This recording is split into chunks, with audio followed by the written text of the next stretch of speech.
Good morning. Coming to you live from my reading spot all of last year. Had a chance to decorate it a little bit, adding this Just Breathe sign. And if any of you don't know, I did readings every day last year for my spiritual well-being, as well as, just being called to do something that God asked me to do. And I just did it willingly, and it turned out to be a blessing for me. So hopefully it was a blessing for anybody else who caught some of those readings. And if you didn't catch any, you can go on my Facebook page and go back to 2020, and you'll be able to catch any day of the readings. But sometimes I just decorated this. My friend who does woodwork just created this sign for me, and it just says "Just breathe," because sometimes I feel like we need a reminder. When life gets hard or life gets frustrating, or even when we are on going on to new challenges and new, ideas, and having new beginnings in life, and sometimes that can cause anxiety, and cause depression, and cause sadness, and sometimes we just need to just breathe, just breathe. And if you're not doing it already, just take a moment to just breathe. It makes a world of difference. So just so you know, that my reading spot was my bathroom. So if you see the toilet in the background as I get more excited as I talk throughout this message, just know that's where we at. But if you don't see it, then just know I'm in my production room, my reading room. Anyhow, I wanted to talk to you. Thank you so much for tuning in to this 15th episode of Transforming Fear into Faith. I don't know why it's so hard for me to remember that. Transforming Fear into Faith. A weekly recount of just that. Just showing how, you just keep going, and just, it's so crazy because one lead leads to another, and another lead leads to another, and another leads to another. But you have to be open to the leads. You have to be open to the opportunities. A book I read by Shonda, I can't think of her last name, Shonda Rhimes. She actually does the Grey's Anatomy and all those shows that go with Grey's Anatomy. But she wrote a book called The Year of Yes, where you just say yes to everything, yes to every opportunity, yes to every, invite, yes to everything, because you just never know where it's going to lead. You never know where one yes will lead you. So say yes. Speaking of books that I'm reading, like I said, I read a professional book, a book that helps me, self-development, professional development, and then I read a novel or something like that to kind of, have balance in between reading. So I just won't have to be reading self-help and self-development and stuff all the time, because sometimes it gets mind-boggling, and it can just get frustrating because it's fascinating, but it's not, it doesn't bring like a sense of being lost in the story, or getting familiar with the characters, or just things of the sort. So novels help me do that. And I just recently read this novel, guys, and if you can see it, I would recommend going to get it. I think it's on Amazon and some other places, but this is by my friend's friend. Her name is Diana Turner. I hope I'm saying it right. And the book I just recently read was When Tables Turn. It was so good, guys. I mean, it was like, I read this book in 2 or 3 days, and it comes from a different perspective. So it's like the female perspective, and then it goes like the next chapter will be the male's perspective, and it just goes back and forth with that exchange throughout the book. But it is very, very good, very well written. I don't know why my tongue is so tired today. Very real, well written, and a page turner. So I would recommend getting When Tables Turn. Very good. So since I finished that book, the novel, I have to now read the professional book. And so far, I think I'm just started chapter 1, so I just got started. But this is Start Where You Are by Chris Garner. And this is the guy who wrote Pursuit of Happiness. And this book actually came after Pursuit of Happiness. So he's giving us life lessons to discuss, just starting where you are. Whatever it is that you're trying to start, the business, the book, the podcast, the whatever, just start where you are with the resources that you have. Say yes, and just watch how things grow and develop. So I'm excited to see what that book tells me, because it has a lot of lessons in here. It actually has 44 lessons to learn and read from, with some of the titles being the law of hard work is no secret, Who's Afraid of the Big Bad Yesterday, Breaking Generational Cycles, Stay Open but Don't Wing It, and Don't Postpone Joy. So I'm excited to see what the lessons are that Chris Garner has. I'm excited to hear from him, because, you know, he turned himself from basically from homeless to a self-made millionaire. So I love to hear stories like that. It's inspirational to me, and I'm willing to see what he's going to teach me in the book. So if you want to learn some lessons, I would recommend getting that one as well. Start where you are. Oh, so we're going to go into the week that just had. So this is covering 7/7 through 7/13. And I just want to talk about, you know, the miscellaneous stuff, and then I'll go into MJ's bag.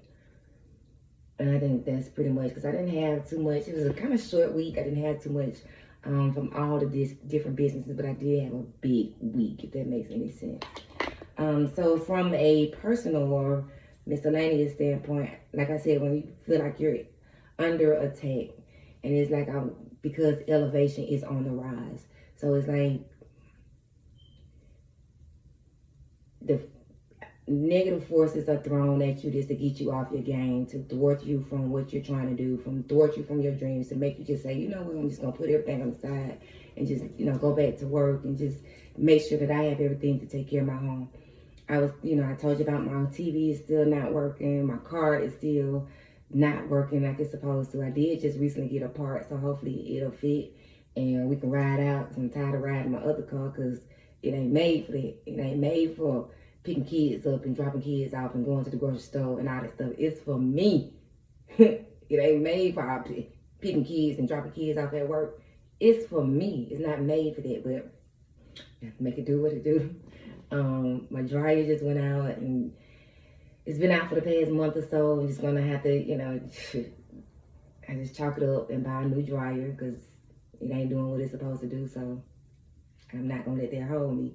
And then recently I was just like, my phone is messed up. I came home yesterday, my AC wasn't working. Luckily to find out that someone just took the batteries out the thermostat, and it just, you know, messes up everything. But I was just like, man, what else?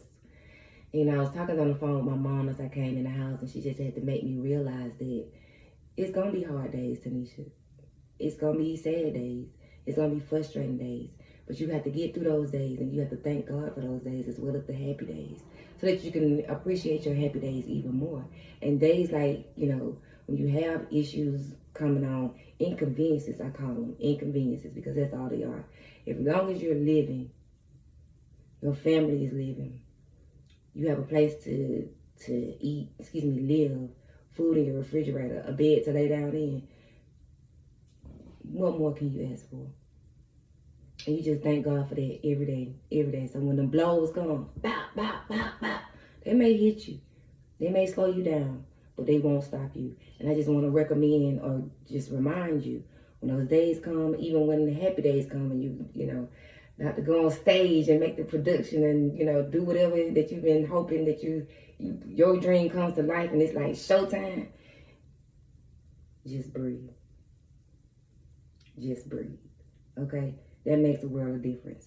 So, you know, we just have to continue to breathe. Thank God for the good days as well as the bad days. So I'm, you know, thankful for my mom, because she's always, you know, in my ear whenever I need her to be, at the most perfect time. Thank God for moms.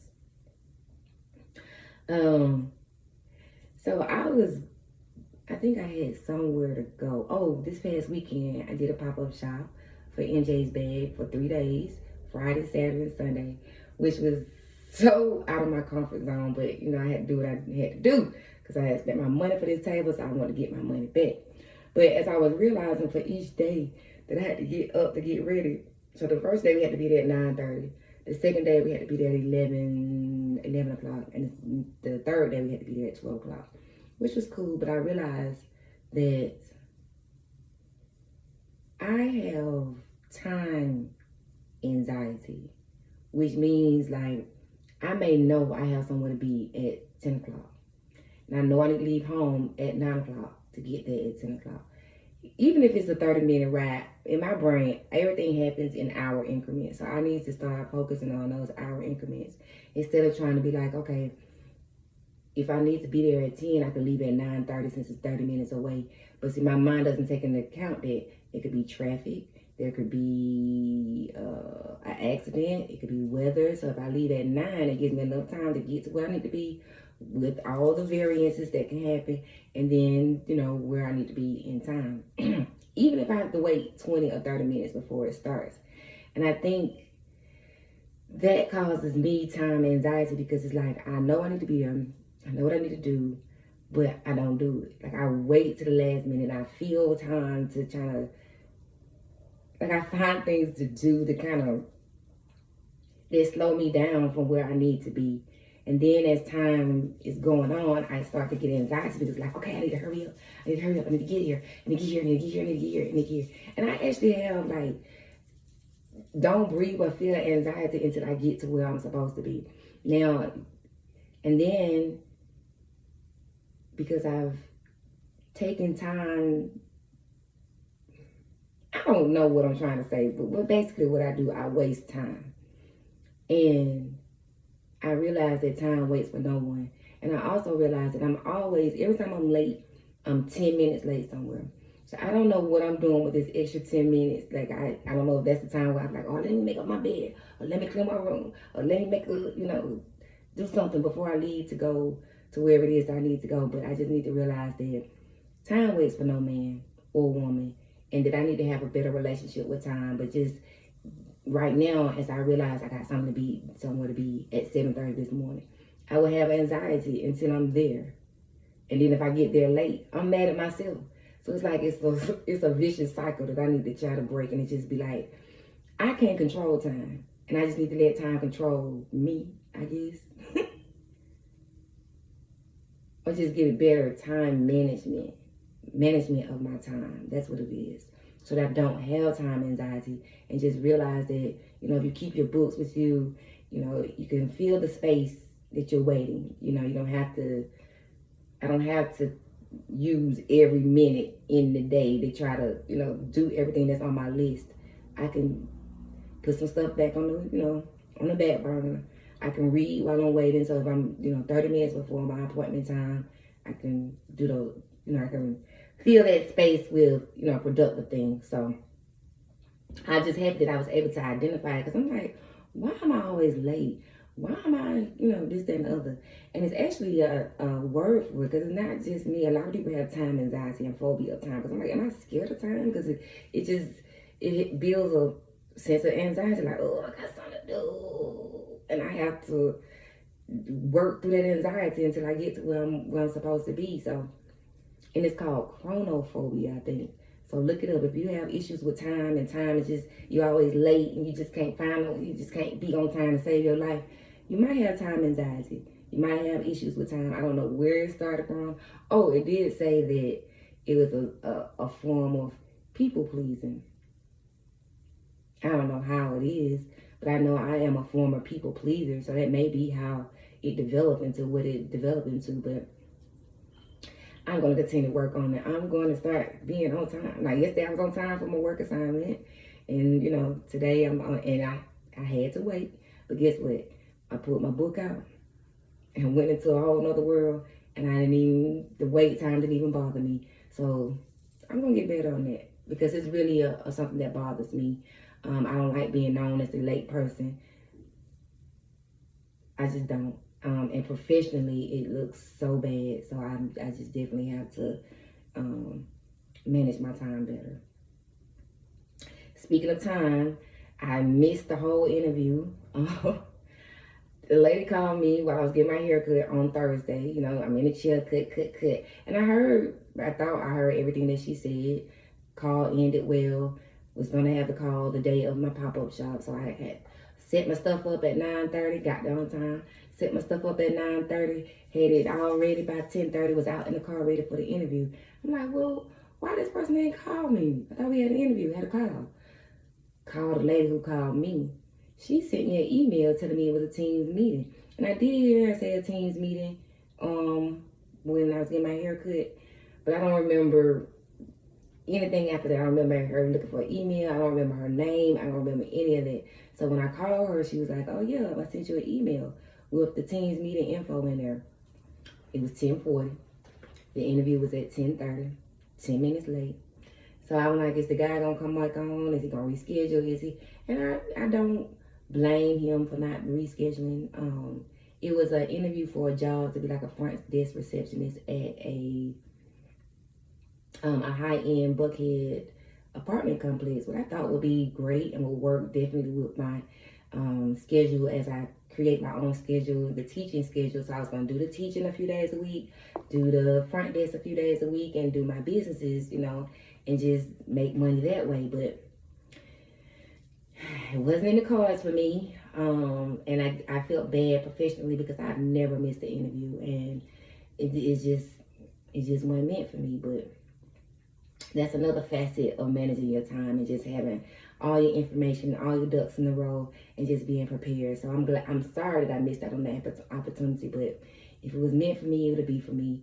Like the teaching, like I started teaching yesterday. Had to be at the assignment at 7:30. Got there at 7:30. We had to wait on the director to come in, but once I got in the classroom, the teachers were nice. The kids, the kids. I'm in the room with 3-year-olds, and they're little humans at this age, and they're so smart and so bright and so can catch on to anything. Like you can't, you can't like slip up with these little babies. And I'm supposed to go back today, so I'm excited about that. Just, it's so funny because I feel like I'm going backwards to the life that I had or that was in place before I started having like my second set of kids. Whether it's the education route, like y'all don't understand how things just work in alignment, and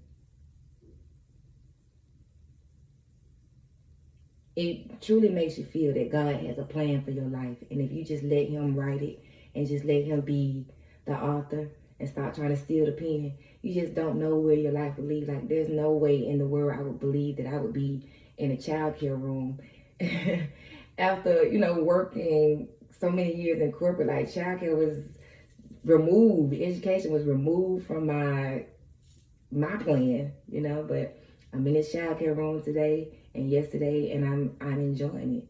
I'm not saying I know that's not going to be my career path, but I'm glad that I'm able to work through a company called Educators Now, to allow me to select jobs as needed and work as needed, and make my own